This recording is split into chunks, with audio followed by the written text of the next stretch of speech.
I'm doing it. Okay, so this video is going to be why I regret my microlocs. I'm gonna put my glasses on, okay?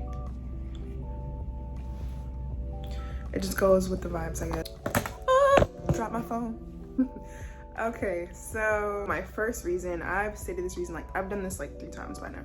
My first reason would be how I started my locks. Like I started them with 2-strand twists, and I love that I did that, but I also regret it because I'm like, where would I be lengthwise if I went the sister lock route? You know what I'm saying? Like, where would I be if I just decided to interlock all the way through? Like, so my sister started my lock. She's a cosmetologist, and one day I kind of just was like, you know what? I want to start my microloc journey. And she was like, okay, cool. And we sat down and she did them. But in the middle, she's like, hey, like, do you want me to interlock these all the way through? And I was like, that would take days. I think not. I was so impatient. And I wish I would have been patient because they probably would have turned out a little differently. So I guess that's a regret. Like, hey, maybe you should have just interlocked and stopped with the impatience. But I'm also happy that I went with 2-strand twists because I was able to go through the lock journey. I was able to kind of embrace the budding and embrace the shrinkage. I was able to really just step into myself at that time. So yeah, the manipulation, like I personally don't feel like it's talked about enough in the lock community. They talk about it, but I don't think they like emphasize on it. And I feel like it needs to be emphasized. Like, do not like manipulate your locks too much, because that was the mistake that I made. Like, I had my hair in ponytails, had my hair in pigtails, I had my hair in braid outs. Like, I was doing a lot in my first couple months, and I kind of see that in my locks now that they're like in their 2-year phase. And I kind of wish I would have just like left them alone. I was literally always doing something. And I think that's something that I definitely regret, because some of them are like bigger than others. Some of them are still like going through the budding. Just don't manipulate your locks in the beginning, please. Reason number 3, do your research. Like, do some really deep digging into what you want, how you want your locks to look. Really think about it, because I feel that I jumped in head first without really second guessing what I wanted. Like, I just knew I wanted smaller locks. Like, boom, like I want smaller locks. Looked into that, micros or sisters. Oh, sisters cost a bunch of money. Okay, well, go with microlocs, do it yourself. Like, I kind of just jumped in and didn't really take in the pros and the cons of what I chose. So yeah, do your research like thoroughly, like on the grid. Do your research on sizing. Do your research on like the maintenance that you think that you could do as well, because it's important. I just truly think that you should do your hardcore research, because a lot of people will get locks and they're like, yeah, I want locks, like I see everyone having it, you know, especially with the curly ends, like I'm gonna get them. But then you run into problems like, oh my god, they are budding, oh my god, they're frizzy, oh my god, this. Like, you start freaking out because they're not what you expected, or you're not able to handle the changes of having locks. But what am I on? My 5th reason, my 4th reason, the lint and the buildup, y'all. The lint and the buildup, oh my gosh, like I wish I would have known.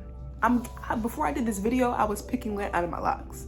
Like, in the beginning, I was just doing what I want to do. I was in the beach. I was rolling around on pillows and on the floor, because I was like, oh my god, I'm so free.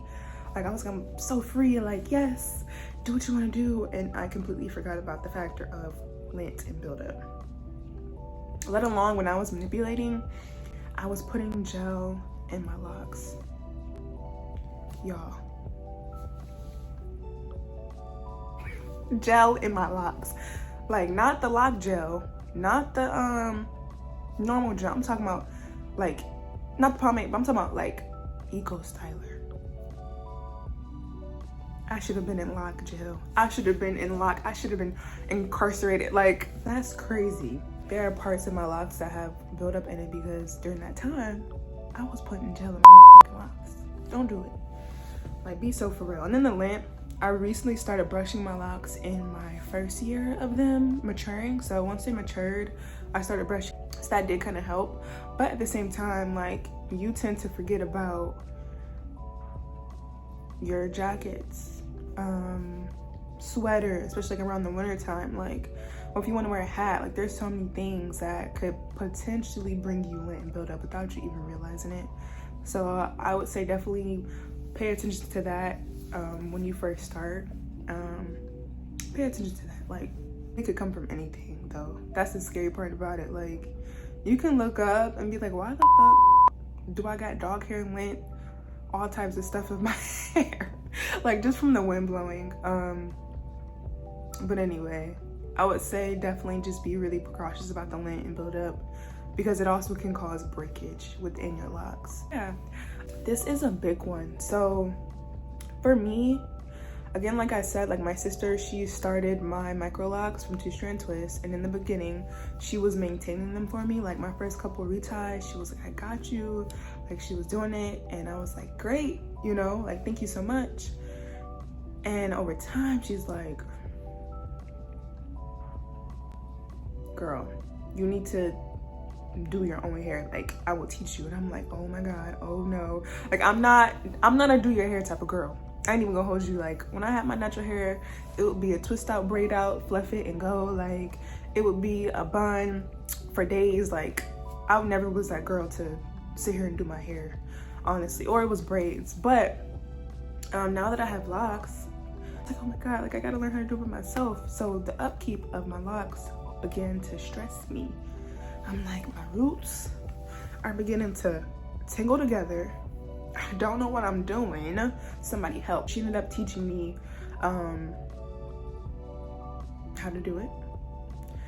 At first I started with 4-point interlocking, and then I moved to 2-point interlocking over time. But I think the upkeep is so important, because doing it yourself, you can make so many different mistakes. Like, if you want to like just get through it really quickly and like hurry up, you're gonna have mistakes. Like, you're gonna accidentally put knots in your interlock, or you're accidentally gonna create holes that you didn't know how to close. And there's just so many things within the retie that you have to be aware of, when that I wasn't aware of. Yeah, these are some things that I'm like, I wish I knew.